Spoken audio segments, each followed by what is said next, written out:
अस्सलामु अलैकुम वरहमतुल्लाहि वबरकातुहू। दर्स कुरान मजीद सूरत अल माइदा आयत नंबर 1 ता 3। पहले सूरत का तारुफ पेश किया जाएगा। ये सूरत मदनी दौर के आखिर में नाजिल हुई थी। बिस्मिल्लाह समेत इसकी 121 आयात हैं। इस सूरत में हज़रत ईसा अलैहिस्सलाम के बहुत से मोजज़ात की हकीकत बयान की गई है। तफासिर में जो ये बयान किया गया है कि इन पर आसमान से ज़ाहिरी तौर पर ख्वान नेमत उतरा था, इसकी हकीकत से भी यह कहकर पर्दा उठाया गया है कि दरअसल ये पेशगोई थी कि ईसाई कौमों को जो बेइंतहा रिज़्क अता फरमाया जाएगा वो हज़रत ईसा अलैहिस्सलाम की दुआओं और कुर्बानियों के नतीजा में अता होगा। लेकिन अगर उन्होंने इस रिज़्क की नाशुक्री की, जिसके आसार बदकिस्मती से जाहिर हो चुके हैं, तो फिर इनको सजा भी ऐसी हौलनाक दी जाएगी कि कभी दुनिया में किसी को ऐसी सजा नहीं दी गई।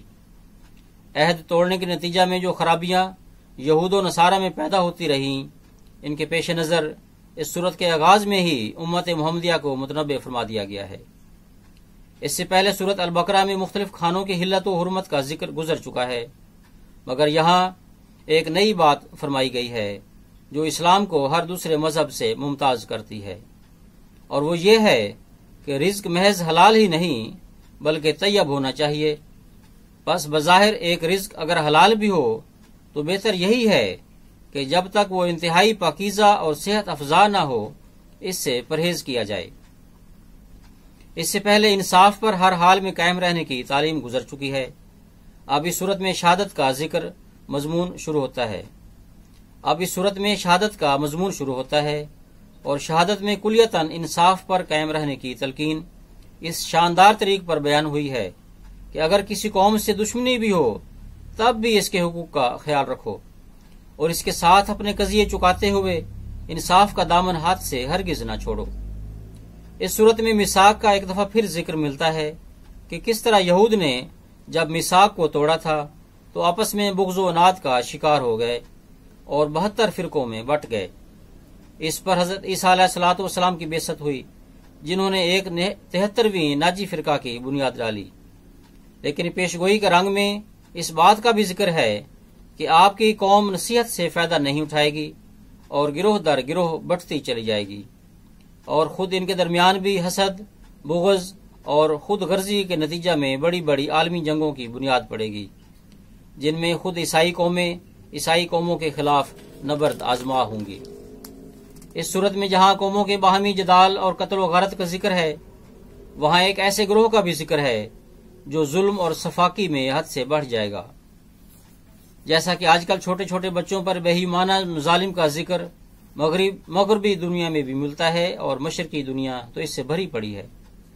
और ऐसे भयानक जुराइम भी हैं जिनकी सजा इंतहाई संगीन होनी चाहिए, ताकि फशर्रिद बिहिम मन खल्फहुम का मजमून पूरा हो और इनके निहायत खौफनाक अंजाम को देखकर बाकी मुजरमीन जुर्म से बाज रहें। ये सूरत हर किस्म के मुजालिम के खिलाफ आवाज बुलंद करती है। इसी ताल्लुक में ये बयान फरमाया गया है कि जबर से किसी का दीन बदलाने की हरगिज इजाजत नहीं दी जा सकती।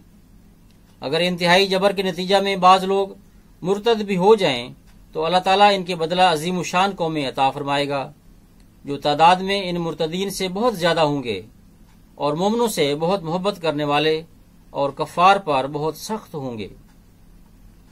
इस सूरत में कुरानी तालीम के अदल व इंसाफ का एक ऐसा जिक्र मिलता है जो दुनिया की किसी और किताब में मौजूद नहीं, और ये फरमाया गया है कि हजरत सल्लल्लाहु अलैहि वसल्लम पर ईमान लाने के अलावा भी दीगर मज़हब के पैरोकार जो अपनी मजहबी तालीमात पर अमल करने में सच्चे हों, नेक अमल करने वाले हों और आखिरत यानी अपने अमाल की जवाबदेही के अकीदे पर मजबूती से कायम हों, अल्लाह ताला उनको उनके नेक अमाल की बेहतरीन जजा अता फरमाएगा। इनको चाहिए कि वो अपने अंजाम के बारे में कोई खौफ और हज़न न करें। बाहमी बुग़्ज़ व नाद का जो जिक्र इस सूरत में चल रहा है, इसमें मजीद वजूहात भी बयान की गई हैं जो शदीद बुग़्ज़ व नाद पैदा करने का मुजब बनती हैं। इनमें एक शराब और दूसरी जुआ है। अगरचे इनमें बाज़ मामूली फ़वाइद भी हैं, मगर इनके नुकसानात इन फ़वाइद के मुकाबला में बहुत ज्यादा हैं।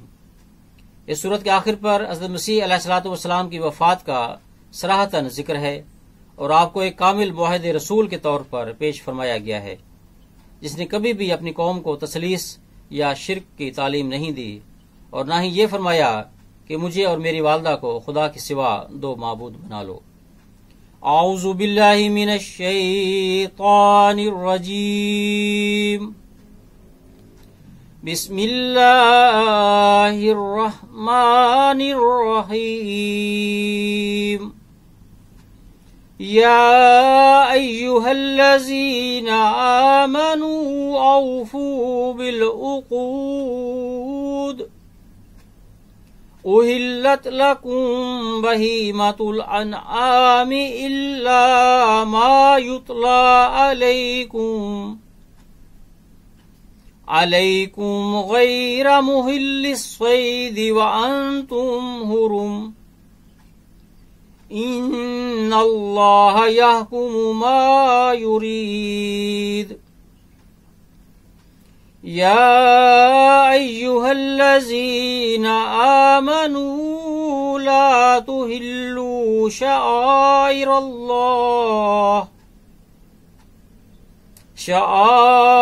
اللہ ولا الشہر الحرام ولا الہدی ولا القلائد ولا آمین البیت الحرام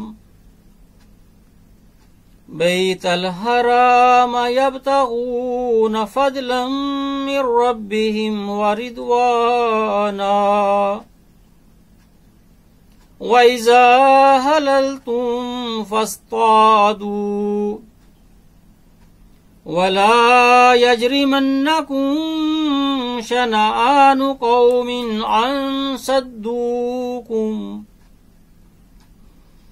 أَن صَدُّوكُمْ عَنِ الْمَسْجِدِ الْحَرَامِ أَن تَعْتَدُوا وَتَعَاوَنُوا عَلَى الْبِرِّ والتقوى ولا تعاونوا على الإثم والعدوان واتقوا الله ان اللہ شدید العقاب۔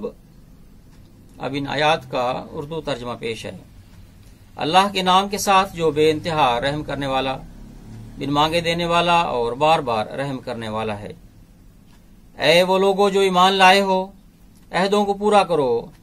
تمہارے لیے مویشی چوپائے حلال قرار دیے گئے، سوائے اس کے جو تم پر پڑھا جاتا ہے، مگر شکار کو حلال قرار دینے والے نہ ہو جانا جبکہ تم احرام کی حالت میں ہو۔ یقیناً اللہ وہی فیصلہ کرتا ہے جو وہ چاہتا ہے۔